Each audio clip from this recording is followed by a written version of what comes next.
खुशियाँ जय महाकाली, जय महाकाली, ओ माँ काली, माँ काली, बोलो ओम ऐं ह्रीं क्लीं चामुंडा। लिए ना जयकारा शेरा वालिदा बोल साचे दरबार की। हाँ, ये हुई। जब जब देवताओं ने साधना किया, मां तक वो आवाज पहुंच गई।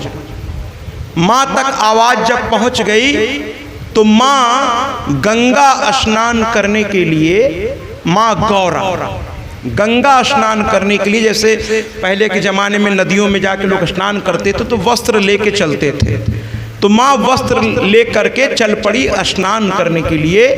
और तब तक देवताओं की साधना। अब आप कहते ना भगवान आते हैं क्या बुलाने पे? जरूर पूछिए, बिल्कुल आएंगे, लेकिन कब आएंगे? जब आप उनके बताए रास्ते पर चलते हुए कभी जाने अनजाने में किसी विपत्ति में फंस जाएंगे, तो चूंकि आप उनके ही बताए रास्ते पर चल रहे हैं, रात दिन उनका ही अनुसरण कर रहे हैं, तब आपको आवाज केवल हल्का सा उठाएंगे द्रौपदी की तरह कि हे नाथ रक्षा करो। तो कृष्ण ने पादुका तक नहीं पहना, दौड़ पड़े, लोग देख रहे थे और कृष्ण भागते हुए द्रौपदी के सामने पहुंच गए। एक आवाज। अब आप कहेंगे हम तो 50 आवाज लगाते हैं, कहां आता है भगवान? आपने आवाज तो लगाते हैं महाराज, लेकिन कब? जब मतलब पड़ता है तब। तो आप बताइए ना कि आपका कोई अपना सिर्फ मतलब पढ़ने पर आपको याद करे, ऐसे लोगों से आप संबंध रखना चाहेंगे? आप कहेंगे तो मतलबी है, जब मतलब पड़ता है तो नमस्कार ये वो फलनवा ढिकनवा, और मतलब निकल गया तो हम आपको पहचानते नहीं, फिर ये भूल जाता है। तो भगवान सबकी सुनता है, सुन लीजिए, मैया मेरी सबकी सुनती है, लेकिन उसके पहले आपको उसकी सुननी पड़ेगी। वो जो कहती है वो करिए पहले। और वो कैसे कहती है? अब आप कहेंगे उनका कहा कहाँ से मिलेगा? उनका कहा विद्वानों के मुंह से, आपके माता पिता के मुंह से, आपके गुरुओं के मुंह से, शास्त्रों में लिखा है। और जब आप साधना करेंगे, विश्वास करिए साधना में बड़ी ताकत है। जिस दिन आप साधना करने लगेंगे, आपको किसी मीडिएटर की जरूरत नहीं है। महाराज मुझे दुकान नहीं चलाना अपना, मैं दुकान खोलने निकला भी नहीं हूँ। अगर दुकान खोलने निकला होता तो अच्छे खासे डायरेक्टर की नौकरी को इस्तीफा दे के आना बैठा होता। मुझे दुकान नहीं चलाना, मैं तो शिक्षा क्षेत्र में अच्छा खासा था, है ना, पहले लेक्चरर, फिर प्रिंसिपल, फिर डायरेक्टर। तो दुकान नहीं चलाना मुझे। इसलिए मैं कहता हूं कि आपको किसी मीडिएटर की कोई आवश्यकता नहीं है। आपकी साधना भगवान के इतने नजदीक आपको ले जाएगी कि आप स्वयं भगवान से बात करने लगेंगे। और आप विश्वास करिए, जब आप साधित होकर के भगवान से बात करेंगे, भगवान आपको जवाब देंगे, जवाब देंगे आप। लेकिन उसके पहले भगवान को प्यार तो करिए, उनसे पूछिए। और जैसे आप अपनों प्यारों लोगों से बात करते हो, ऐसे बात करने की आदत डालिए। और ठीक है, भगवान से पूछ लीजिए, वो पहले पूछे, आप पे पूछ लीजिए। आज मस्त हैं, आनंद में हैं, कोई कमी तो नहीं है, साफ सफाई आपकी हुई है, धूप दीप सब हो गया ना, घर के औरतों ने कर दिया ना, देखिए हम भी आ गए प्रणाम करने, कोई कमी हो तो बताइए। ऐसे भगवान से बात तो करिए, धीरे धीरे देखिएगा जवाब मिलने लगेगा। रात में काम करके लौटिए, सबसे पहले उन्हीं के कक्ष में जाइए और माता पिता के कक्ष में जाइए, है ना। पहले भगवान को प्रणाम कीजिए, फिर माता पिता को प्रणाम करिए। माता पिता से भी पूछिए कोई दिक्कत तो नहीं है, अरे उनका आशीर्वाद आपको माला माल कर दे, ठीक है महाराज। और भगवान से भी पूछ लीजिए कि हम तो नहीं थे दिन भर, कोई दिक्कत हुई तो नहीं आपको, एक बार पूछ के तो देखिए, रिटर्निंग गिफ्ट आपको मिलेगा। पहले आप तो देना सीखिए, फिर लेना की बात करिए। सम्मान किसी को दीजिए, तब पलट करके सम्मान आपको मिलेगा। समझ रहे हैं? तो भगवान को पहले देना सीखिए। माता पिता आपसे, भगवान और माता पिता चाहते कुछ नहीं है, बस बताइए तो कि हम सुपुत्र हैं, कुपुत्र नहीं है। सुपुत्र है। फिर आपको वो प्यार ऐसे ही करते हैं महाराज और करने लगेंगे। समझ रहे हैं? उसके लिए किसी मतलब दुकान, अब मैं दुकानी शब्द उनके लिए इस्तेमाल करता हूँ, वहाँ जाकर गंडा ताबीज बांधने की जरूरत नहीं। साधना करिए अपने अपने घर में, और कभी कभी ऐसे विद्वानों को बुलाकर एक आयोजन करिए और उस आयोजन में एक कथा सत्संग रखिए। और मैं तो कहता हूँ महाराज कि जिस दिन घर घर में देवी भागवत रखा जाने लगेगा ये दुनिया बदल जाएगी। इससे ताकतवर किताब नहीं है महाराज, इसमें सब कुछ है कि एक पिता को कैसा होना चाहिए, एक पुत्र को कैसा होना चाहिए, बड़े भाई को कैसा होना चाहिए, छोटे भाई को कैसा होना चाहिए, पति का क्या कर्तव्य है, पत्नी का क्या कर्तव्य है, समाज में कैसे रहना चाहिए, सामाजिक व्यवस्था को, सब कुछ इसमें है महाराज। इसको समझना होगा, और अगर अपने से समझ में उतना ना आवे तो किसी विद्वान को बुला के कहिए देवी भागवत सुनाइए, और इसको अपने जीवन में ले आइए कि कोई भी शुभ काम हम करेंगे। शादी विवाह में लाखों रुपए हम लोग टेंट में और सिस्टम में क्या क्या में है, उसी में एक छोटा सा बजट इस कथा के लिए भी निकाल लीजिए कि सबसे पहले पूरे परिवार को लेकर माँ की जोत जलाकर हम इस कथा का 9 दिन का पारायण करेंगे, जैसे राजा दशरथ ने किया था। पहले पूरे परिवार में ऊर्जा ले आने के लिए, शुद्धता लाने के लिए, उसके बाद शादी विवाह के जश्न में शामिल होंगे। सब फिर सुबह ही सुबह होगा। बड़े लोग करते हैं सब, कई दिन तक उनके यहाँ साधना चलती है, तब वो लड़के को वहाँ से उठा करके फिर घोड़े पे चढ़ाते हैं कि उसके जीवन का अब एक नया दौर शुरू हो रहा है। तो बड़े बूढ़ों का आशीर्वाद, देवताओं का आशीर्वाद। इसी तरह कोई मकान भगवान ने अगर आपको दिया, बना लिया आपने, तो गृह प्रवेश में इसी तरह देवी भागवत को रखिए, वहां का सारा वास्तु दोष समाप्त हो जाएगा। फिर प्रवेश करिए, फिर बताइएगा वो घर आपको सहा कि नहीं सहा। लेकिन हम लोग कुछ करते नहीं है, करते क्या, छोटा मोटा एक पूजा पाठ करा लिया, पंडित जी बेचारे क्या करें। अगर उनसे पूछेंगे तो वो बताएंगे कि भाई ऐसा ऐसा करिए, आपने अपने मन से कह दिया, उन्होंने भी कर दिया। रात को दोस्तों को बुला के खूब खाया पिया, ड्रिंक किया, ऐसे घर से आपको भला होगा। ऐसे आपने गृह प्रवेश किया है। अरे जिस घर में हवन की खुशबू ना आए उसमें कहाँ का गृह प्रवेश। तो देवी भागवत सुन के तब गृह में प्रवेश करिए। माँ को ऐसे गोद में लेकर पहला कदम डालिए, घर की लक्ष्मी, उनके साथ उनका पति, देखिए उस घर से कैसे नहीं सब कुछ सही होता है। बच्चे का योगोपवीत, यानी कोई भी शुभ संस्कार करने से पहले देवी भागवत सुनिए। क्योंकि अब आप कहेंगे देवी भागवत ही क्यों? इसलिए कि सारे देवी देवता इस माँ से ही शक्ति लेकर के आपको आशीर्वाद देते हैं। तो अगर हम सीधे सबसे सुप्रीमो को ही पकड़ लें तो बाकी सब अपने आप मेरे घर आ जाएंगे। भाई अगर सम्राट को ही आपने आमंत्रित कर दिया तो उसके मंत्री और उसके नीचे वाले तो पीछे पीछे भागते चले ही आएंगे। इसलिए देवी भागवत शक्ति की उपासना खुद मेघनाद ने भी की थी, रावण ने भी किया था, इसीलिए वो अजय हो गया था। लेकिन उसने जब शक्ति का ही अपमान कर दिया, यानी स्त्री पर ही बुरी नजर डाल दी, वरना रावण को कोई मार नहीं सकता था। रावण बहुत विद्वान व्यक्ति था, लेकिन उसकी एक बुराई ने उसको बर्बाद कर दिया। और वो क्या था?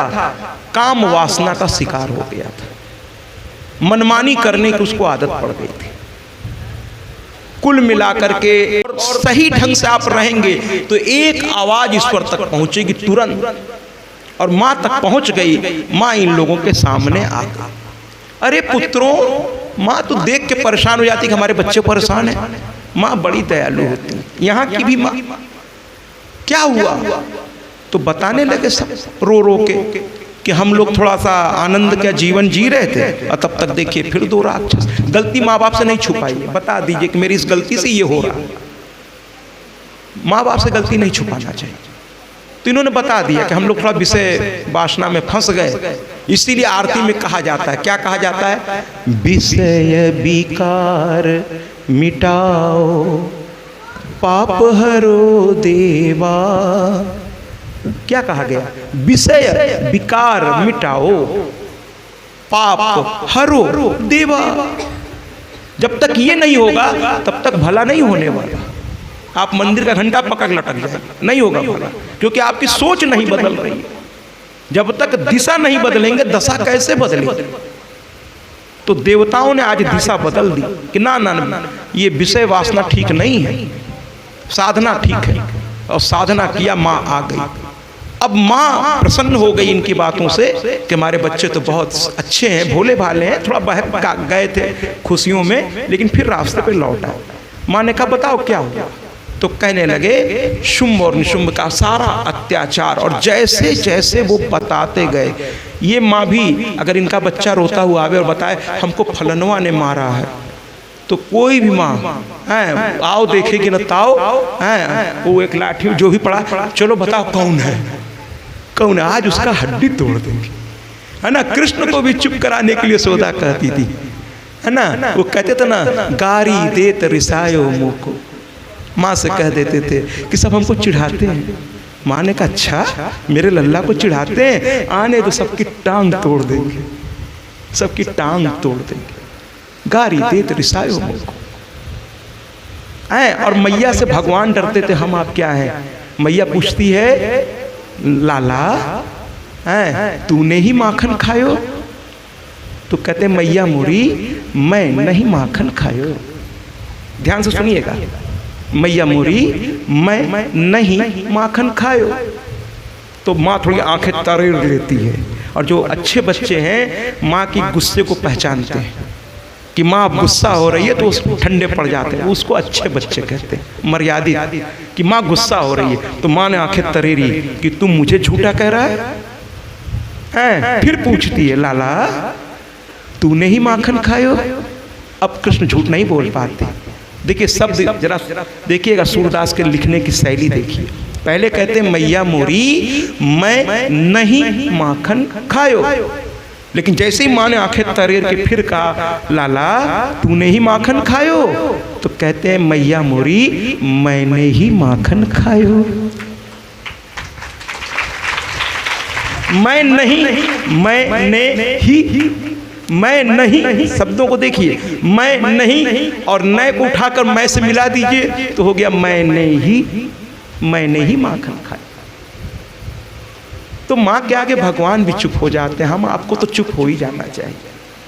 कुल मिलाकर माँ क्रोध में आने लगी और क्रोध में आने लगी। उनका क्रोध इतना प्रचंड हो गया, माँ क्रोध का कोई सीमा नहीं है, हमेशा शांत रहती है। हर माँ की यही कहानी है, लेकिन जब क्रोध में आएगी, क्रोध में आएगी तो फिर तो बिजलियां कम पड़ जाती, और उनके क्रोध से, उनके ललाट से एक भयंकर काया प्रकट हुई। महाकाली थी। तालियों से स्वागत करिए।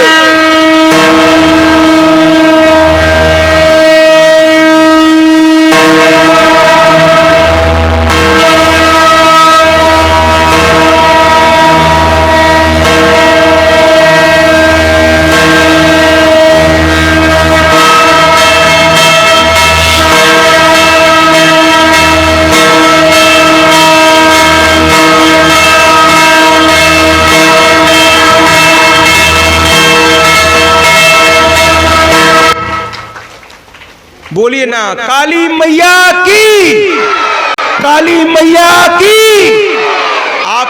आपकी ग्राम देवी भी काली है, और जहां तक मैं बिहार को जानता हूं अधिकतर गांवों की ग्राम देवी मां काली ही हैं। इसलिए एक बोलिए ना काली मैया की।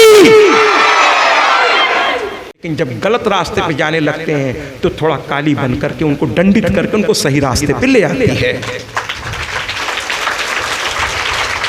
आइए काली स्तुति।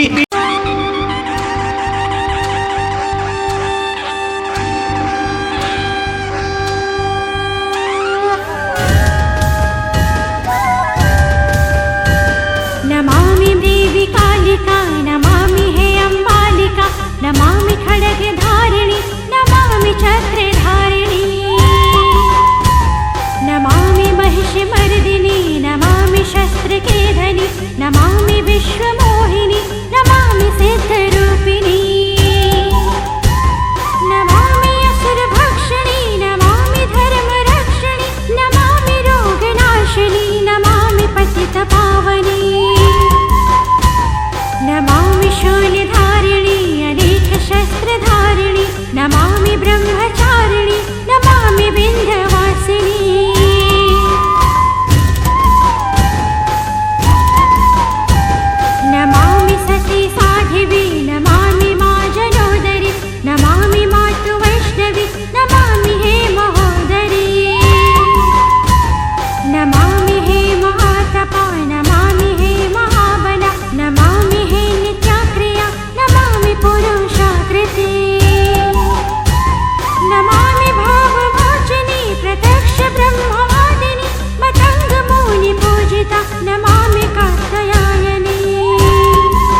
छत्रधारिणी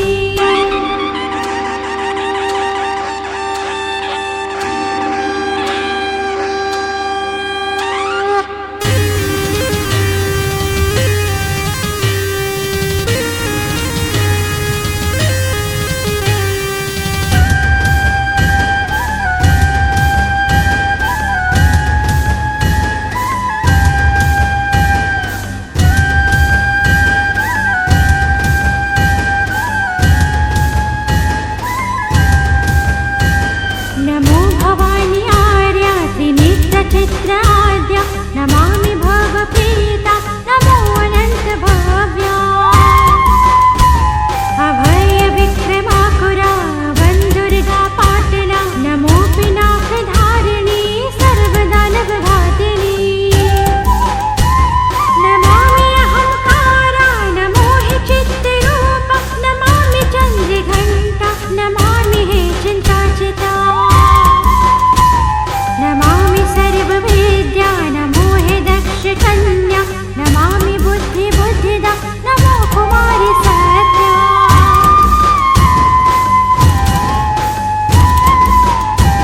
नमामि स्वमन्त्रमयी सत्यानन्दस्वरूपिणि पट्टाम्बर परिधानमातु दक्ष यज्ञविनाशिनी नमामि सत्ता सुन्दरी कौमारी हे माहेश्वरी नमो वाराही लक्ष्मी मातंगी जयतीन्द्री देवमाता अर्पणा नमो अनिकवर्णा ब्राह्मी ज्ञान बहुला सर्ववाहन वाहना हे कलमण्डली रञ्जनी निशुम्भ शुम्भ आननि हे मधुकैटभहन्त्री चण्डमुण्ड विनाशिनी नमामि देवी चामुण्डा नमो किशोरी वेमला काली मैया की, काली मैया की, माँ गौरा की, माँ गौरा की। जब शुरू करने से पहले, माँ का युद्ध शुरू करने से पहले, क्योंकि अब काली आ गई है तो युद्ध तो प्रारंभ होगा। देवता अब जाने को तैयार हो गए कि माँ तो आ गई, माँ ने सब सुन भी लिया।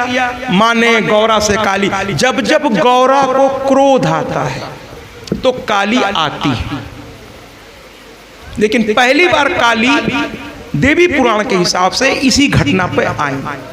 पहली बार लोगों ने माँ काली को सामने से देखा, उनका वो व्यक्तित्व देखा। देवी भागवत ऐसा कहता है, क्योंकि जानती है मेरे बच्चे मेरे सामने खड़े हैं। माँ अपने बच्चों को देख करके, पिता बाहर आईएएस होता है, आईपीएस होता है, जज होता है, क्या नहीं होता है, लेकिन घर में तो वो सिर्फ एक पिता बन के प्रवेश करता है।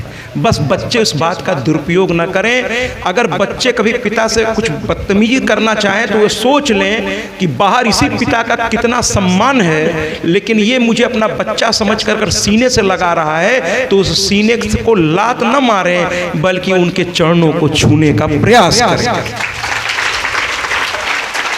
और अपने आप पे गौरवान्वित हो कि ऐसे पिता का मैं पुत्र हूं जिसको समाज इज्जत देता है, तो मैं तो देना ही चाहिए मुझे भी। तो कहने का तात्पर्य है यहाँ माँ प्रसन्न है और माँ को प्रसन्न देख करके, माँ को प्रसन्न देख करके देवताओं ने एक गीत गाया। कहा माँ तेरा ये भवन बड़ा अच्छा लग रहा है, तू हिमालय में रहती है।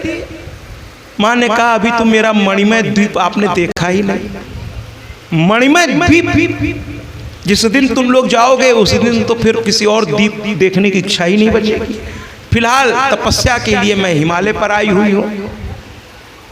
तो इधर देवताओं ने माँ के उस भव्य भवन का सराहना किया और मैं पिछले 3 दिन से प्रयास कर रहा हूँ किसने सजाया। अमित जी ने कल कहा भी था। तो मैं 3 दिन से प्रयास कर रहा हूँ, क्योंकि ये सिंह परिवार के ये जो 5 पुत्र हैं, अनुलेश जी से लेकर अमित जी, अखिलेश्वर जी और सर का नाम मुझे थोड़ा सा है ना, तो सभी जितने, अरविंद जी साहब, अरविंद जी है ना, अश्विनी जी तो है ही हैं। तो ये जितने भी पुत्र हैं आपके, ये 5, इन्होंने मिलकर 3 दिन लगाया इस भवन को सजाने में। और क्या गजब सजाया है महाराज। जो यहाँ व्यवस्था हो सकती थी उसमें सबसे बेहतर उन्होंने किया है। जब कोई काम करिए, माँ खुद कहती है कि मेरी पूजा उत्सव की तरह करो। जैसे तुम लोग अपने बच्चों का शादी विवाह करते हो, तो अगर इस जगत जननी को बुलाए हो तो उत्सव की तरह करो। इसमें कृपणता नहीं, तेरा तुझको अर्पण क्या लागे मेरा। ये सिंह परिवार ने ये साबित कर दिया, अपना सब कुछ लगा करके माँ के इस भवन को सजाने का एक बहुत शानदार प्रयास किया है। तो मैं ये गीत इन सिंह परिवार के इन पांचों भाइयों को, इनके माता पिता को समर्पित करता हूँ। और उधर देवताओं ने तो ऐसे ही कह दिया कि माँ किसने सजाया तेरा भवन, बड़ा ही प्यारा लागे। आज आप लोग भी सिंह परिवार को धन्यवाद देते हुए और देवताओं की इस गाने को भी जो उनके भाव थे इस गीत के माध्यम से आइए आनंद लेते हैं। जी जरूर। किसने सजाया तेरा भवन, किसने सजाया तेरा भवन, बड़ा सोना लागे भैया जी, बड़ा प्यारा लागे भैया जी, बड़ा सोना लागे भैया जी, हमें प्यारा लागे भैया जी। किसने सजाया तेरा भवन, किसने सजाया तेरा भवन, बड़ा सोना लागे भैया जी, बड़ा प्यारा लागे भैया जी। जरा जोर से बोलो जय माता की, सारे बोलो जय माता की।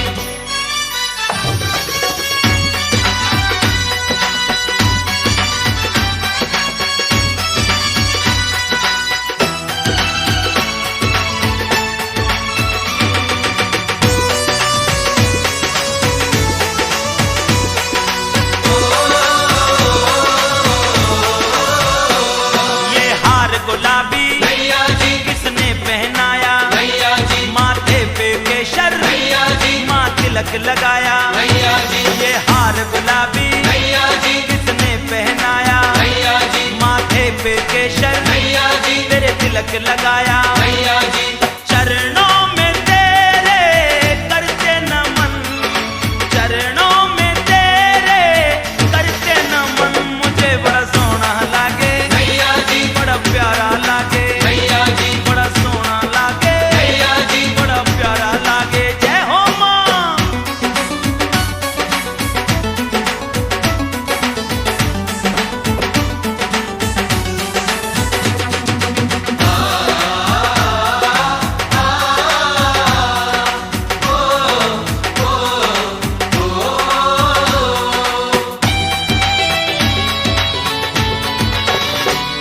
ये लाल चुनरिया भैया जी, किसने है उड़ाई भैया जी, तेरी सुंदर सूरत भैया जी, किसने है सजाई भैया जी। ये लाल चुनरिया भैया जी, किसने पहनाई भैया जी, तेरी सुंदर सूरत भैया जी, माँ किसने सजाई भैया जी।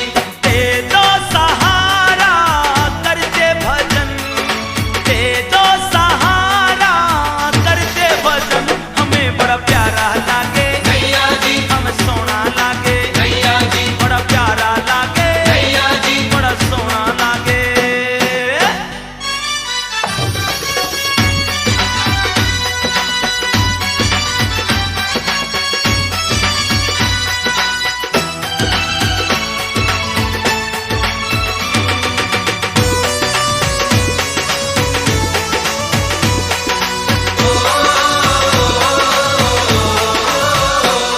जो सुमरन तेरा भैया जी, बड़े प्यार से करते भैया जी, उनके तो बेड़े भैया जी हैं पार उतरते भैया जी। जो सुमरन तेरा भैया जी, बड़े प्यार से करते भैया जी, उनके तो बेड़े भैया जी सदा पार उतरते भैया जी। दर्शन को तेरे तरसे नयन, दर्शन को तेरे मैया तरसे नयन, हमें बड़ा प्यारा लागे भैया जी, बड़ा सोना लागे भैया जी, बड़ा प्यारा लागे भैया जी, बड़ा सोना लागे मैया।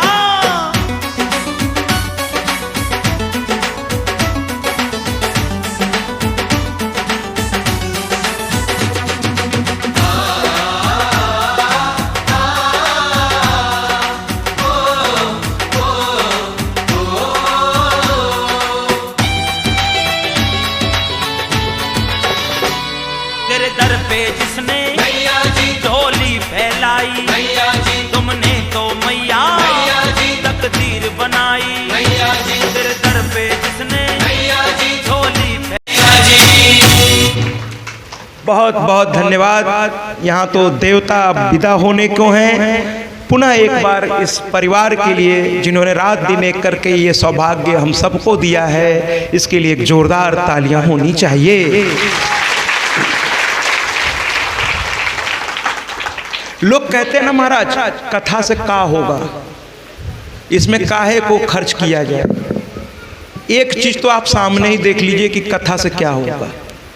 हुआ ये कैसे, ये स्वयं आदरणीय परिवार है, आप सभी आदरणीय हैं, लेकिन इस कथा ने जितने भी आदरणीय बैठे हैं उनके मन में एक भाव तो ला ही दिया कि अशोक सिंह जी और उनके परिवार ने मिलकर एक अच्छा काम कर दिया। तो कथा से पहला लाभ तो इस परिवार को यही हुआ कि जो सम्मानित लोग हैं उनके हृदय में पहले से आप सबका सम्मान एक दूसरे के प्रति है, लेकिन इस कार्य से आपका सम्मान और महत्व पूरे गांव में बढ़ गया महाराज।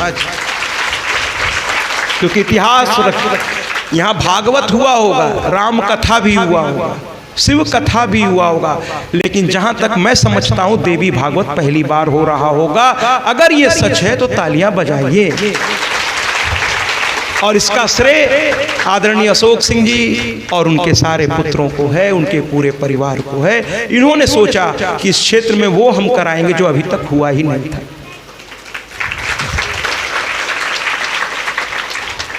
आइए आगे चलते।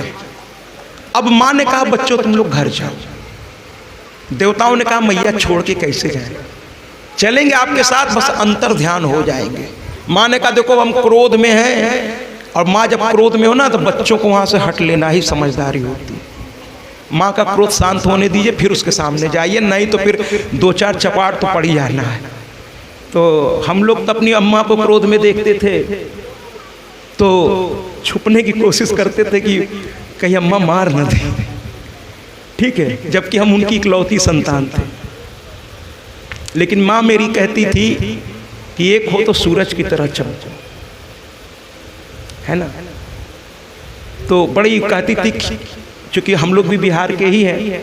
ऐसे तो मेरा सब कुछ उत्तर प्रदेश वेस्ट बंगाल में मेरा लालन पोषण जन्म, लेकिन मेरे पूर्वज बिहार के ही हैं, है ना। इसी मिट्टी का हूँ, आपका अपना ही हूँ, ठीक है। तो अम्मा हमारी भोजपुरी में ही हम लोगों से कहती थी खियाई महतारी नियर, खियाई महतारी नियर, अब पढ़ाई कसाई नियर।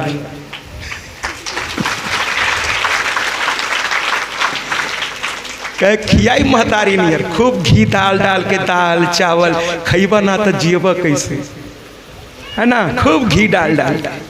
लेकिन पढ़ाते समय तो फिर अगर ऊपर नीचे हुआ तो तड़ाक। और शायद वही शिक्षा है जो यहाँ तक ले आया।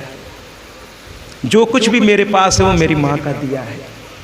इस पर आज थोड़ा युद्ध से पहले एक दो गीत मैं इसलिए बजा रहा हूँ क्योंकि युद्ध के दौरान फिर गीत बज नहीं पाएंगे।